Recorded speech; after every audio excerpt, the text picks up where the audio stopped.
A ver, pensemos en esto por un momento. ¿Y si la química no fuera esa materia complicada del colegio, sino un lenguaje secreto que describe todo el mundo que nos rodea? Bueno, en los próximos minutos vamos a descifrar juntos este idioma, y vamos a empezar con una historia que pasa frente a nosotros todos los días. Miren esta transformación. Un clavo, brillante y fuerte, que con el tiempo se convierte en esta cosa rojiza y quebradiza. No, no es magia, es una historia escrita en el lenguaje de la materia. Es un cambio que hemos visto 1000 veces, pero ¿alguna vez nos detuvimos a pensar qué está pasando realmente a nivel atómico? ¿Cómo es que pasa esto? Bueno, para descifrar este misterio y muchísimos otros, tenemos que aprender a hablar un nuevo idioma. Pero no uno con verbos y sustantivos, no. Uno con átomos y electrones, el lenguaje de la química. Y eso es justo lo que vamos a hacer. Perfecto. Entonces, vamos a tratar a la química como lo que es, un lenguaje. Y como todo lenguaje, tiene su propio alfabeto, tiene sus reglas de gramática para que las oraciones tengan sentido, y claro, tiene un diccionario para saber cómo se llama cada cosa. Si logramos dominar estas tres partes, vamos a poder leer las historias que la materia nos cuenta. Todo idioma, pero todo, empieza con su alfabeto. En español tenemos de la A a la Z. En química, nuestro alfabeto son los elementos de la tabla periódica, los átomos. Estos son literalmente los ladrillos con los que se construye todo lo que existe. Y ojo, que estas letras químicas no son todas iguales, para nada, tienen distintas personalidades. Por ejemplo, tenemos los metales, como el sodio o el hierro, que son como los generosos del grupo, siempre dispuestos a dar. Luego están los no metales, como el oxígeno, que son más bien receptivos. Y en el medio, los metales de transición, que son más versátiles. La clave de todo esto está en sus electrones, y entender cómo son es el primer paso para poder formar compuestos. Bien, ya conocemos las letras. Ahora, ¿cómo hacemos para que se conecten y formen palabras? Porque los átomos no se unen así nomás.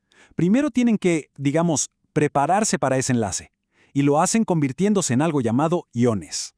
Aquí vemos la regla de oro de la química. Todos los átomos buscan ser estables. ¿Y qué significa ser estable? Pues tener su última capa de electrones completa. Es como su estado ideal. Fíjense arriba, en el calcio. Para estar estable, prefiere regalar esos 2 electrones que le sobran en su última capa. Al perder esas cargas negativas, ¡pum!, se convierte en un ion positivo. Ahora miren abajo, el fósforo. A él, al contrario, le faltan electrones para completar su capa, así que prefiere aceptar algunos y al hacerlo se vuelve un ion negativo. Entonces, el punto clave es este. Los metales, que son los que donan electrones, se convierten en cationes, o sea, iones con carga positiva. Y los no metales, que son los que aceptan, se convierten en aniones, con carga negativa. Es como un baile donde unos dan y otros reciben, y es justamente esa atracción entre el positivo y el negativo lo que crea los enlaces químicos. Perfecto, ya tenemos el alfabeto y ya sabemos cómo se conectan las letras. Así que llegó el momento, vamos a volver a nuestro clavo oxidado y a escribir nuestra primera palabra en el lenguaje de la química. La historia empieza cuando el hierro, que es nuestro metal, se encuentra con el oxígeno del aire, que es un no metal. Si además hay un poco de humedad, el hierro le dona electrones al oxígeno. Y ese intercambio crea algo totalmente nuevo, con propiedades distintas. El óxido de hierro, o como lo conocemos todos, herrumbre.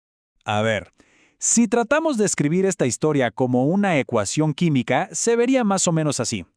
Un átomo de hierro más una molécula de oxígeno nos da óxido de hierro. Pero, esperen un momento, algo aquí nos cierra. Si contamos los átomos, empezamos con un átomo de hierro y terminamos con 2. La historia está desbalanceada. No tiene sentido. Y es justo aquí donde entra la gramática de la química. Así como una oración en español necesita sujeto y predicado para tener sentido, una reacción química necesita estar balanceada para ser real. Es la regla fundamental que gobierna absolutamente todo en la materia. Esta gramática se basa en una ley universal, la ley de conservación de la masa. Dicho de una forma súper sencilla, la materia no se crea ni se destruye, solo se transforma. Esto significa que la cantidad de átomos que tenemos al principio de una reacción tiene que ser exactamente la misma que tenemos al final. La balanza tiene que estar en perfecto equilibrio. Y aquí está la solución. Para que la historia del óxido esté bien contada, la ecuación correcta nos dice que se necesitan 4 átomos de hierro y 3 moléculas de oxígeno. ¿Y qué se produce? 2 unidades de óxido de hierro. A ver, contemos juntos. A la izquierda, 4 átomos de hierro. A la derecha, 2 por 2, 4 también. Bien. Ahora el oxígeno. A la izquierda, 3 por 2 son 6 átomos. Y a la derecha, 2 por 3, también 6. Perfecto. Ahora sí, la balanza está equilibrada. La historia tiene sentido. Excelente. Ya sabemos leer y escribir palabras químicas que estén balanceadas. Ahora, el último paso es aprender a nombrarlas como se debe. Y para esto, la química nos da diferentes sistemas. Es como si tuviéramos varios diccionarios a la mano. El compuesto que estuvimos analizando, el óxido de hierro, pertenece a una familia enorme de compuestos llamados óxidos. ¿Qué es un óxido? Súper simple. Un compuesto que combina oxígeno con cualquier otro elemento. Es una de las familias más comunes y más importantes en la química inorgánica. El primer sistema para nombrar es la nomenclatura tradicional. Es la más antigua y usa terminaciones, sufijos, para indicar la valencia del elemento, que es básicamente su capacidad para combinarse. Se usa oso para la capacidad más baja y ico para la más alta. Por ejemplo, en el P2 o 3, el fósforo usa su valencia menor, por eso se llama anhídrido fosforoso. Luego tenemos la nomenclatura Stock, que es un método más moderno y directo.